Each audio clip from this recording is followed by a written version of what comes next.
안녕하세요. 오만사입니다. 여러분, 두서없이 글을 써내려가더라도 이해해 주시면서 들어주시길 부탁드립니다. 저는 50대 후반의 아줌마입니다. 아들과 딸을 각각 하나씩 두고 있습니다. 아직 둘 다 결혼을 하지 않고 있고 모두 타지에서 직장 생활을 하고 있습니다. 둘 다 직장 생활을 하고 있기 때문에 완전히 독립해서 살고 있다고 해도 무방하네요.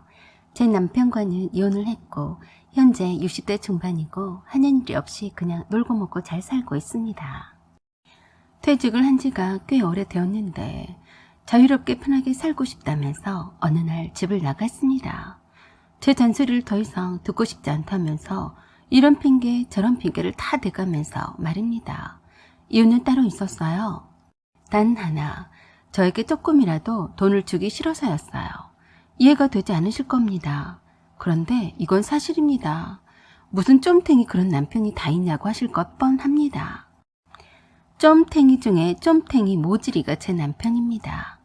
제가 이런 못난 남자하고 살았어도 그동안 바람 피우거나 노름하거나 하고 집안 말아먹거나 또는 술을 많이 해서 속을 끓이고 살았다거나 그런 것이 없어서 그냥 많이 봐주고 내 팔자려니 하고 살았었네요. 살면서 특별히 우여곡절을 겪지도 않았었기에 그저 자식이 둘이나 있어서 이혼하면 뭐하나 싶어서 참고 살았었는데 그때 제 남편을 보면 아주 못 봐주겠더라고요. 저도 직장 생활을 오래 해서 퇴직한 지도 꽤 되었는데요. 서로 맞벌이 할 때도 맨날 이런저런 이유로 자기 돈을 숨겨두기 바빴습니다. 당연히 자기 돈은 절대 오픈하지도 않으면서 내 돈을 어떻게든지 뺏어갈 궁리도 했고요. 그래도 그나마 제가 많이 봐준 것은 남편이 허튼 곳에 돈을 쓰지는 않았기 때문이었어요. 남들이 말하는 술친구들이 있어서 여자 끼고 노는 살롱에 출입한다거나 핑계대고 해외로 놀러간다거나 하진 않았거든요. 알코올 알레르기가 있어서인지 술 한 잔만 마셔도 바로 쓰러져 자는 사람이었습니다. 그래서 동호회나 친구들 모임에도 나가지 않았습니다. 불러도 안 나가요. 제 남편은 성격이 참 독특해서 친구들도 남편의 비위를 맞추기 힘들어합니다. 그래서 친구도 별로 없어요. 그나마 몇 명 있는 친구들도 집으로만 찾아오곤 하는데 집에만 오면 술 좋아하는 친구들을 위해서 술판이 벌어지곤 했습니다. 뭐 그 정도야 괜찮았습니다. 문제는 제가 술을 잘 마신다는 이유로 저를 친구들 옆에 앉혀놓고 대작을 시킨다는 거죠. 제가 술을 잘 마실 줄은 알아도 남편 친구들과 함께 어울려서 술 마시는 거 별로 좋아하진 않았습니다. 그리고 별로 남편의 친구들과도 어울리고 싶지도 않았고요. 주말에 매번 놀러 오는 것도 싫은데 함께 어울려주기를 바라는 남편도 정말 싫었습니다. 제가 싫어하는 것에는 관심도 없고 항상 자기가 하고 싶은 것에만 열중했습니다. 술을 잘 못 마시는 제 남편은 제가 술을 잘 마셔서 엄청 자랑스러워했습니다. 퇴직한 후론 부쩍 주말마다 맥주 한 박스씩 쳐들고 찾아오는 친구들 때문에 골치를 썩었어요. 그래서 주말엔 제 바깥 출입도 못하게 했습니다. 그리고 부부 동반이 아니면 친구들하고 놀러 가지도 않았습니다. 그리고 맨날 저를 데리고 전국을 돌아다니려고만 했어요. 남편과 놀러 갈 때는 제 돈을 한 푼도 쓰지 않으니까 좋았습니다. 모두 다 남편 돈으로 썼거든요. 그런데 그것도 1년을 그렇게 다니니까 저도 지치고 재미없더라고요. 처음에는 저도 회사를 그만두고 남편이랑 놀러 다니니까 참 좋더라고요. 그런데 가만 보니 제가 가고 싶은 곳보다 남편이 가고 싶은 곳으로만 돌아다녔네요. 오로지 저와 다니는 것을 좋아하는 이유는 남편 비위를 제가 잘 맞추기 때문이었어요. 슬슬 제 남편의 뜻대로 맞춰서 돌아다니는 것이 지겹기도 했고 짜증이 나더라고요. 아이고, 내가 뭐 하는 건가 싶기도 했고요. 내가 왜 이 나이가 되도록 이 남자 비위를 맞추고 있나 싶었습니다. 하루 3끼를 밖에 나가지도 않고 방구석에 틀어박혀 있다가 상을 다 차려놓고 밥 먹으라는 소리를 10번 해야지 와서 밥을 먹고 가곤 했습니다. 집안일은 남편이 좋아하는 난초와 화분에 물 주는 것 말고는 손 하나 까딱하지 않았고요. 장 보러 가자고 해도 자기 바쁘다고 혼자 가라고 했습니다. 장 보러 가서 제가 남편에게 카드 달라고 할까 봐서 안 가는 겁니다. 제가 퇴직을 한 직후부터 지금까지 남편에게 생활비를 달라고 했는데 한 푼도 안 주고 자기가 밥 먹은 값이라며 30만 원을 던져주더라고요. 30만 원으로 생활비를 하라는 말인데 제가 거지인가요? 적선하듯 30만 원을 생활비째로 던져주다니요. 완전 정신이 나간 남자였습니다. 각종 공과금이며 자동차세와 아파트 관리비 등은 남편 통장에서 이체가 되고 있었고, 남편과 제가 각각 타고 다니는 자동차도 모두 남편 명의로 되어 있어서 자동차세는 남편이 내고 있었지만 제 차에 그 외 유지비는 제가 내고 있었어요. 제가 타고 다니는 자동차도 제가 본 돈으로 사서 남편이 보험료를 아끼려면 남편 명의로 해야 한다고 해서 남편이 보험료를 내준다니까 그렇게 하라고 했었죠. 제가 그동안 돈을 번다는 이유로 생활비는 한 푼도 내놓지 않았습니다. 제가 번 돈으로 애들과 함께 먹고 살았습니다. 아주 당연하게 생각했었고 고마워하지도 않더라고요. 오히려 생활비를 달라고 하니까 마치 자기 돈을 뺏어가는 줄로 알고 벌벌 떨었습니다. 아이고, 짜잔하고 못난 남편 때문에 항상 제 입에서는 좋은 소리가 나오지 않았습니다. 당연히 애들도 다 컸으니까 이제 좀 헤어져서 살자고 하는 말을 제가 먼저 잔소리처럼 해댔습니다. 그동안 남편과 이혼을 진심으로 고려했던 적이 있었는데 소용이 없더라고요. 절대 남편은 이혼해주지 않겠다고 했었고요. 저도 이혼은 포기했었어요. 그저 네 돈 내 돈을 잘 챙겨가면서 각자 살자고 하길래 저도 포기하고 그렇게 하자고만 했어요. 그래서 시부모님 병원비도 제가 한 푼도 대준 적도 없었고, 제 남편이 친정아버지 돌아가실 때도 돈 한 푼도 내본 적이 없이 제 돈으로 다 대신했습니다. 제 남편은 저희 친정집에 내는 돈은 철저하게 계산적이었어요. 그래도 저는 시부모님을 찾아뵐 때는 용돈도 드린 적도 있었고, 맨손으로 가지 않고 꼭 과일 한 박스라도 사가지고 가곤 했는데, 남편은 그 돈도 쓰기 아까워서 아예 저희 친정집 방문을 하지 않았고 매번 저 혼자 가라고 했습니다. 저도 남편처럼 계산적으로 따지고 들자면 한도 끝도 없었기 때문에 똑같이 추접스러운 인간이 되고 싶지는 않았습니다. 하지만 제가 퇴직 후 남편이 내 돈으로 해준 밥을 하나도 고마워하지 않고 꽁을 얻어먹으면서 예의도 없는 것을 보면서 더 이상 참을 수가 없었습니다. 그래서 밥 해준 값과 청소와 빨래 해준 값을 청구했습니다. 그랬더니 기가 막히더라고요. 제가 시어머니 병원에 계셔도 간병도 하지 않고 시어머니 병원비 한 푼도 내놓지 않았다면서 무슨 밥 해준 값과 빨래와 청소비를 청구하느냐고요.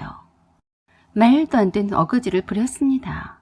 자기 부모는 각자 알아서 챙기자고 했던 사람이 시어머니 병원비며 간병을 하지 않았다고 하다니.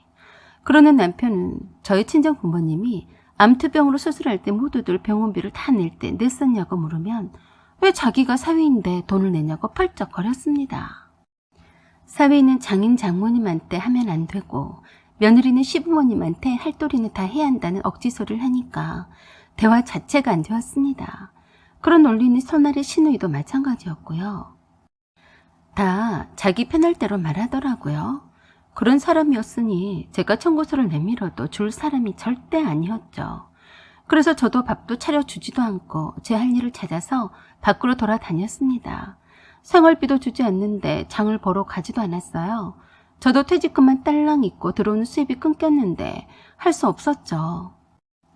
그때 저는 퇴직 후 1년 동안이나 아무 일도 하지 않고 제 퇴직금만 까먹으면서 놀 만큼 놀고 보니 제 노후 대책이 걱정이 되어서 너무 불안해졌습니다. 그래서 이래저래 무슨 일을 해볼까 하고 여기저기 기웃거리고 있었어요. 남편에게는 놀러 간다고 말해놓고 말입니다. 냉장고에 반찬 하나도 없고 김치도 없어도 내버려 뒀어요. 집에 틀어박혀 있는 남편이 뭘 먹든 말든 신경도 쓰지 않았습니다. 화장지가 떨어져도 사두지 않았고 쌀이 떨어져도 사지 않았습니다. 그랬더니 자기 먹을 것을 알아서 인터넷으로 구입해서 자기 서재방에다 박스째로 쌓아두고 먹더라고요. 그리고 행여나 그 박스에서 가져갈까 봐서 자기 방문을 잠그고 다니더라고요. 어이구 쫌탱이, 저런 것 어디서 안 잡아가나 했습니다. 남자로 태어나서 못나도 저렇게 못났을까 싶어서 저런 아들을 낳고도 시어머니는 미역국을 맛있게도 드셨겠다고 생각하니까 시어머니도 밉더라고요. 저런 못난 아들을 낳아놓고도 저에게 맨날 전화해서 남편 잘 챙겨 먹이라고 아직까지 잔소리를 하시는데 마치 며느리가 아들 보모쯤으로 생각하시는 분이셨습니다. 저는 그럴 때마다 기분이 좋으시라고 네 어머니 잘 먹였습니다 라고 늘 그러지만 늘 같은 소리를 하시더라고요. 저는 남편을 약으로 올리려고 친구들과 약속해서 며칠씩 놀다 오기도 했고 이쁜 마카롱 전문점에서 일을 배우면서 알바를 하고 있었어요. 남편에게는 친구들 만나러 간다고 뻥을 치고 알바를 한다는 말은 절대 하지 않았습니다. 그러던 어느 날, 그날도 일찌감치 알바를 하려고 나갈 참인데 자동차 키가 보이지 않았습니다. 아무리 한참을 찾아도 보이지 않아서 혹시나 해서 남편에게 물어봤습니다. 내 차 키 혹시 보지 못했어? 그러자 남편이 그러는 겁니다. 네 차 팔았어. 버스 타고 다녀. 저는 제 귀를 의심했습니다. 뭐? 내 차를 팔았다고? 내 차를 팔았으니 차를 주차장에다 두고 버스를 타고 다니란 말이었습니다. 기가 막혀서 제가 그랬어요. 내 차를 누구 맘대로 팔아? 내 맘이지. 내 명의로 되어 있으니까 내 맘대로 했다. 왜? 늘 이런 식이었습니다. 부부간에 내의가 있는 법인데 항상 자기 멋대로였습니다. 남편과 결혼 생활을 하면서 이런 적이 한두 번이 아니었어요. 너무 답답해서 시어머니가 하소연을 한 적이 있었는데 그러더라고요. 뭘 그런 것 갖고 중내산에 하는 거니? 난 평생을 더한 일도 겪으면서도 참고 잘 살아왔다. 남자는 다 그런 법이다. 그래도 내 아들이나 되니까 그 정도일 뿐인 거다. 다행인 줄 알아라. 여자가 그 정도도 못 참으면 여자도 아니다.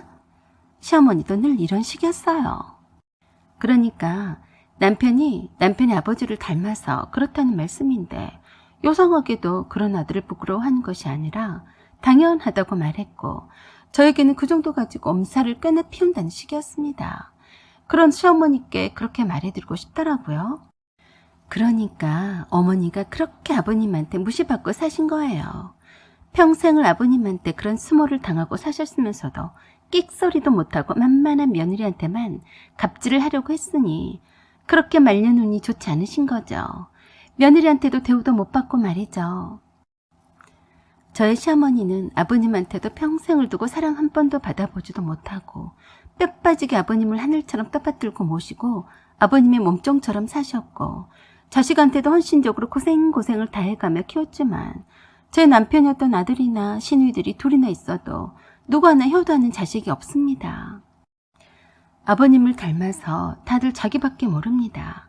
어릴 때부터 고생하는 시어머니가 너무나 익숙해서 그러려니 하며 자랐거든요. 맨날 아버님한테 몸종 노릇을 헌신적으로 해도 구박받고도 대우도 못 받는 것을 보고도 시어머니는 늘 그런 존재쯤으로 여겼으니 자식이라고 시어머니를 가요하거나 하지는 않더라고요. 시부모님의 사고방식이 이런 식이었으니 남편이 늘 별 수 있었겠어요? 아무튼 남편이 제 차를 제 허락도 없이 함부로 팔아버렸다니 역시 남편답다라고 생각했는데 역시나 저는 그런 남편이 적응이 되지 않아서 폭발하고 말았습니다.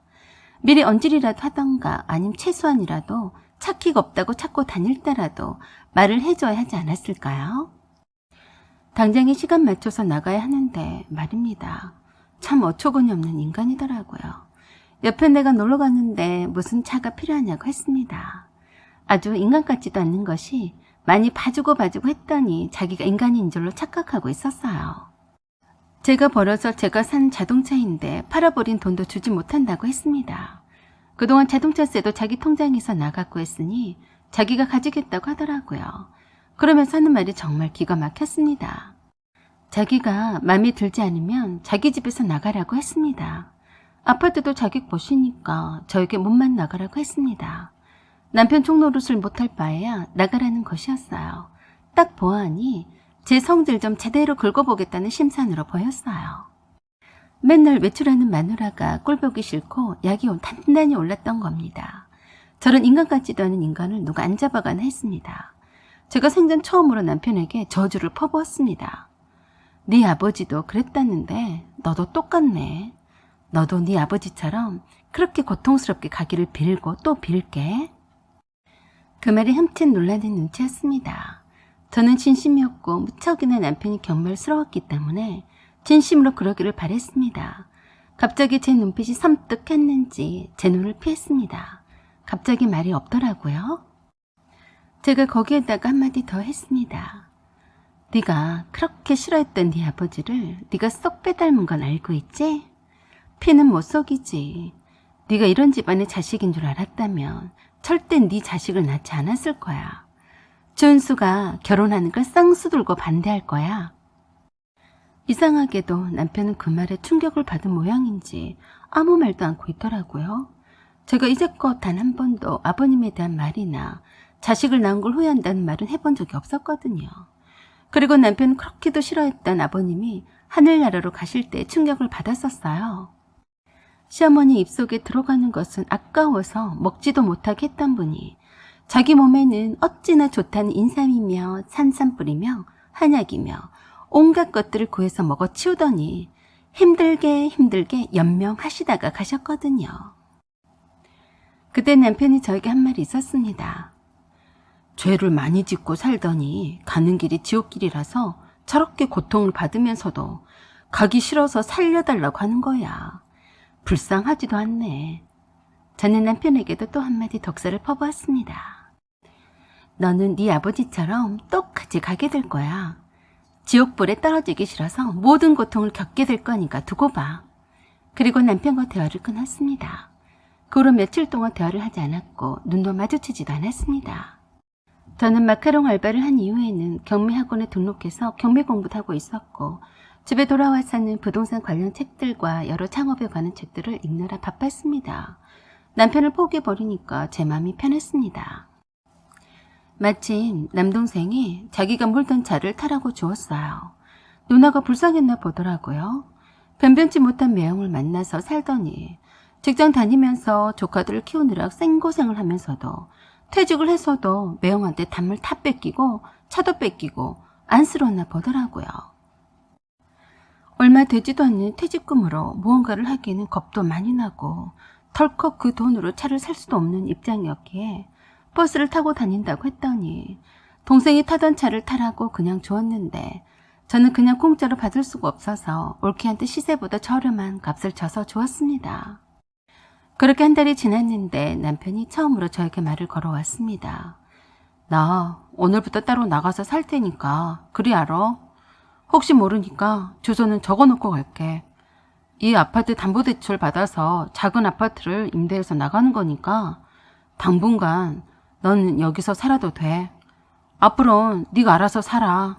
나도 내가 알아서 살 테니까. 그러자 제가 그랬습니다. 그러지 말고 깨끗이 이혼하자. 이혼해주는 게 그렇게 힘드니? 이혼하면 여러 가지로 손해고 복잡하잖아. 이혼하고 싶으면 간단해. 네가 네 집 얻어서 나가서 혼자 살아. 네가 네 집 얻을 때까지 이 집에서 살도록 해줄게. 무슨 큰 인심이나 쓰는 듯이 말했습니다. 붙잡고 대꾸하고 싸워봤자 소용없는 일이었기 때문에 또 저주만 퍼붓네요. 그래, 너 혼자 잘 먹고 잘 살아라. 꼭 너 같은 인간들은 저 세상에 갈 때 죗값을 치르더라. 불쌍한 인간. 이라고 말하고는 말았네요. 참 어처구니 없고 벽에다 대고 말을 해도 이렇게 답답하진 않을 거네요. 그냥 여러 말 하지 말고 얼른 가라고 했습니다. 단 한순간도 대면하고 말을 섞고 싶지도 않았어요. 남편이 나가 산다고 하니까 저도 싫지만은 않았습니다. 밖에서 일하고 집에 돌아오는데 신이 나서 흥얼거리기까지 했으니까요. 남편은 자기 물건을 다 가져가지는 않고 서재방에 있는 대부분의 것들은 그냥 두고 갔습니다. 제가 제일 먼저 한 일이 제가 샀던 오래된 물건들을 다 가져다가 버렸습니다. 남편 물건들은 다 남편 서재방에다가 때려 박아놓고 오로지 나를 위한 깨끗한 집으로 탈바꿈했습니다. 그동안 남편의 잔소리 때문에 못 버린 물건들이 엄청났거든요. 남편이 없어서 스트레스가 쌓이지 않아서인지 하는 일도 너무 잘 되었습니다. 그래서 일을 더욱 전념하게 되었어요.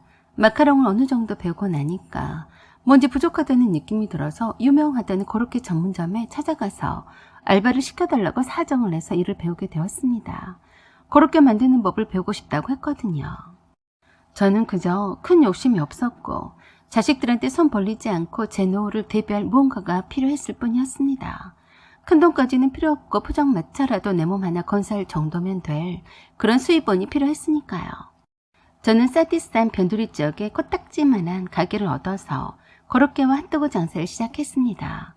집에서는 좀 멀긴 했지만 그것만 빼고는 돈이 별로 들어가지 않아서 장사가 안 되더라도 쳐줘야 하지 않을 거라는 생각에서였습니다.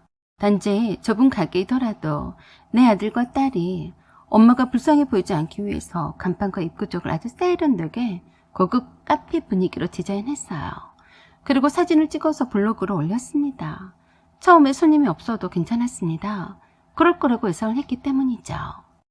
요즘에는 비주얼이 대사란 말에 다이어트도 해서 화장도 곱게 했고 검정색 티에 흰색 앞치마와 두건을 쓰고 나이를 먹었지만 젊은 사람의 분위기로 깔끔하게 나가자는 생각이었어요. 그렇게 2달쯤에 나갔는데 제법 단골도 생기고 입소문이 나기 시작했습니다. 현금 장사라서인지 매일 문을 닫으면서 현금을 세는 것이 큰 기쁨이었습니다. 이 맛에 장사하는 거구나 싶어서 하루하루가 즐거웠습니다. 이렇게 말하면 제가 하는 고로케 장사가 무슨 대박이라도 나는 줄 아시겠지만 저는 처음부터 장사가 잘 되리라고 기대를 하지 않았기 때문에 조금씩 수입이 늘어나는 것이 그렇게도 감사하더라고요. 처음엔 제가 고로케 장사를 한다고 하니까 아들과 딸이 모두 반대했습니다. 평생에 장사란 걸 해보지도 않은 사람이 그 힘든 일을 어떻게 하느냐고 하다가 포기하느니 하지 말라고 말렸어요. 그때도 내 아이들은 제 걱정을 많이 했습니다. 엄마와 아빠가 따로 떨어져서 사는 것도 매우 신경이 쓰이는 눈치더라고요. 하지만 남편과 얘기를 나눠본 아이들은 더 이상 남편을 걱정하지 않게 되었습니다. 돈이 없다고 노래를 부르던 남편은 24평 아파트에 신혼집처럼 새 가구에 아주 호화스럽게 해놓고 살더랍니다. 주식을 투자했던 것이 대박이 나서 돈을 엄청 벌었다고 고모들한테 들었다고 했습니다. 혼자 살면서도 24평 아파트를 얻었고 거기에다가 대형 냉장고에 그리고 거실 전면을 가득 채운 대형 최신형 TV까지 아주 빛깔 번쩍 거리더래요. 방 3개에 방마다 벽걸이 TV를 달았고 돌침대에 없는 것이 없더랍니다. 냉장고에다 먹을 것들이 가득가득 채워져 있었고 고모들이 김치와 반찬을 다 알아서 잘 챙겨주고 있더랍니다. 아빠 걱정하지 않는다고 하면서 엄마만 잘 살면 된다고 제 딸과 아들이 그러더군요. 저야 가게 일이 잘 되고 있으니까 애들한테도 엄마 걱정하지 말라고 했습니다. 손님들이 먼 곳에서도 일부러 찾아와서 많이 사가곤 해서 혼자 힘으로는 무척 힘이 들어서 알바 도우미 아줌마를 고용했어요. 그러면서 인스타에도 열심히 올리고 제 딸과 아들도 인스타에도 올리면서 홍보가 많이 되었습니다. 원래 그곳이 변두리 지역이고 이동인구가 많지 않은 곳이라 상권 형성이 안 되어 있는 곳이었습니다. 모두들 자동차로 움직이는 사람들이 많아서 주차할 곳은 빈 땅이 많아서 널널했어요. 그런 곳에 저희 가게가 독특해서 많이들 찾아오더라고요. 오며 가며 눈에 띄었고 웬 차들이 가게 앞에 주차가 많이 되다 보니 자연스럽게 더욱더 유인 효과를 많이 보게 되었습니다. 그래서 멀리서 오신 손님들이 허전하지 않을 공간을 만드는 것이 시급했어요. 3층짜리 작은 꼬마 빌딩이었는데 건물주에게 팔라고 했더니 그렇잖아도 건물이 팔리지 않을 거라서 고민했었다던 건물주가 흔쾌히 저에게 팔더라고요. 대출을 안고 샀기 때문에 큰 부담이 가지는 않았습니다. 그 건물을 담보로 해서 대출을 받아서 가게를 확장했고 1층과 2층을 카페로 리모델링 했습니다. 카페 리모델링도 크게 인테리어비를 들이지는 않았어요. 딸과 함께 처음으로 해외여행을 갔던 다낭에 있던 콩카페처럼 흰색 페인트 칠에 중고로 버려지는 사디스한 원목 테이블이나 저울형 의자들을 느낌있게 진열했습니다. 그저 카페를 이용해서 돈을 벌어보겠다는 것보다 먼 곳까지 온 손님들을 위해서 음료를 제공하고 휴식처를 제공한다는 생각이었죠. 뭔가 빈티지한 소품들과 현대적인 조명 등 사이에 어울리지 않는 듯한 조합이 오히려 더 인상적인 카페로 남는다는 후문이 많았습니다. 카페 손님들이 넘쳐나게 되자 카페 경력 있는 대학생 알바생을 둘이나 알바비를 다른 것보다 넉넉히 주었다니 서로 알바를 하겠다고 대기 명단까지 있었습니다. 그 친구들이 친구들을 몰고 오면서 삽시간에 인스타에 여러 번 올라가게 되더니 뜻밖의 핫플레이스가 되어 있더라고요. 그렇게 바쁜 나날을 보내고 있던 어느 날이었습니다. 딸한테서 전화가 왔습니다.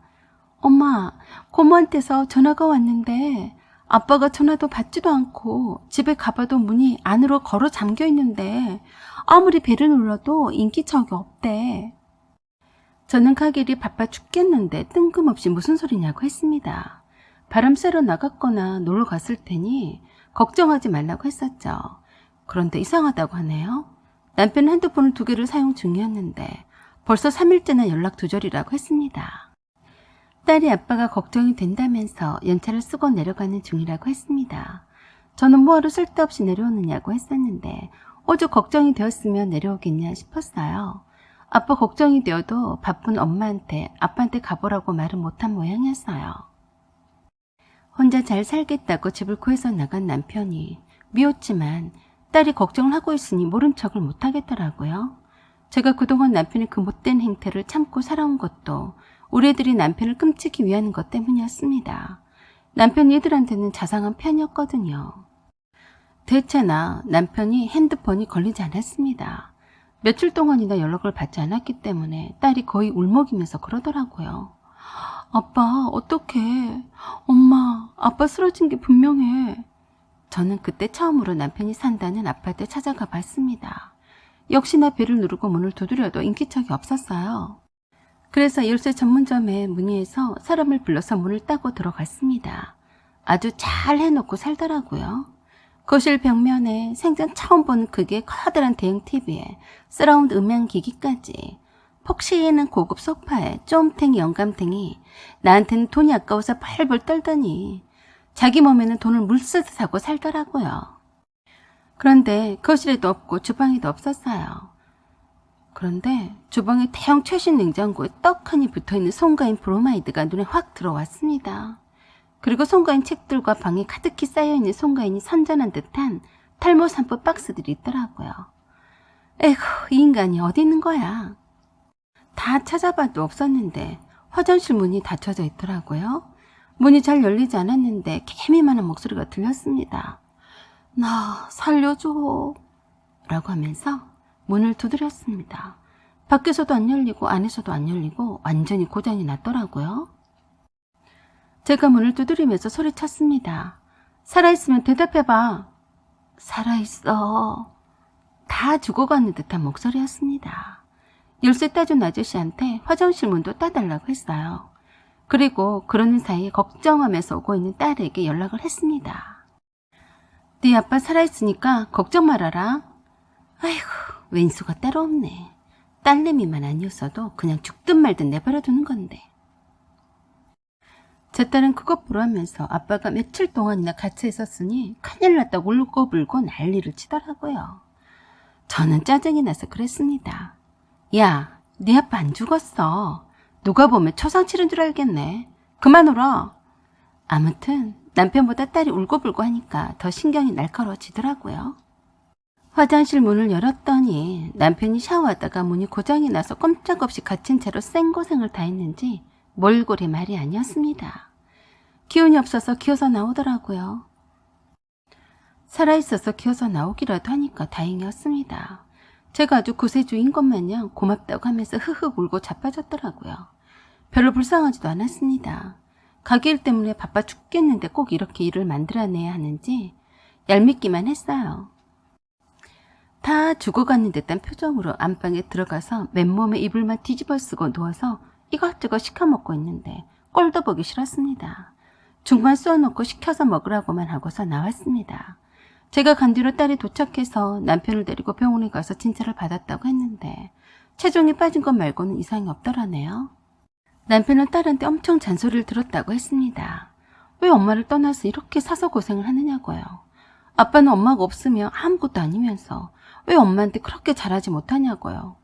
엄마가 아니었으면 누가 와서 아빠가 욕실에 갇혀있던 말던 신경을 쓰냐고 했다더라고요. 그러면서 남편은 제가 가게 오픈을 하고 돈을 잘 벌고 있다는 사실을 딸을 통해서 알게 된 모양이었습니다. 그리고 시누이들도 알게 되었는지 제 가게로 확인차 우르르 찾아왔더라고요. 카페에 있는 손님들을 보고는 눈이 휘둥그레져서 있다가 돌아갔습니다. 그런지 한 2주일이 지난 어느 날 밤에 가게 문을 닫고 집에 돌아왔는데 깜놀했습니다. 남편이 다시 집으로 이사해왔어요. 또 제 허락도 없이 자기 맘대로 왔더라고요. 거실에는 남편이 살던 아파트에 걸어져 있던 대형 TV가 걸려 있었고 제 아지트처럼 잘 꾸며놓았던 인테리어를 다 망쳐놨더라고요. 정말 기분이 나쁘고 화가 났습니다. 그래서 제가 그랬네요. 이혼 청구할 테니까 도장 찍을 준비나 해라. 그 밤중에 간단히 캐리어에 이것저것을 챙겨서 집을 나왔습니다. 그 다음 날에는 이삿짐 센터를 이용해서 제 짐을 모두 다 제 건물로 옮겨왔습니다. 그렇지 않아도 가게와 집이 먼 곳이라서 세를 내도 얼마 되지 않아서 최상층을 개조해서 제가 살려고 리모델링을 하고 있었어요. 리모델링이 다 끝나간 건 아니었지만 대충 기고할 만했습니다. 남편은 뜻밖의 저의 강경한 태도에 놀란 눈치였습니다. 그러더니 쫌탱이 남편이 중년의 탈모에 좋다며 송가인이 광고하던 탈모 샴푸라면서 얼마나 많이 주문했었는지 저에게 한 박스 보냈더라고요. 남편이 돈 아까워서 어떻게 한 박스씩이나 보냈을까 뻔한 거였죠. 제가 돈을 좀 버는 것 같으니까 어떡하든지 빌부터 버려고 선심 쓰는 것뿐이었습니다. 돈 달라고 할까 봐서 돈 없다고 노래를 부르던 인간이 송가인 탈모 샴푸를 박스째 사고 대형 가전제품 사던 인간이었습니다. 신우들도 나란히 와서 남편과 잘해보라고 타이르듯이 해서 제가 그랬습니다. 갑자기 왜 그러세요? 우진이 아빠가 집 나갈 땐 아무 말이 없더니. 그래도 남자는 혼자가 있으면 안 되네. 여자한테는 남자가 있어야 되네. 어머, 제 걱정을 하는 거예요? 남자가 필요하면 우진이 아빠랑 이혼하고 새 남자를 얻으면 되는 거죠. 저는 우진이 아빠가 필요 없어요.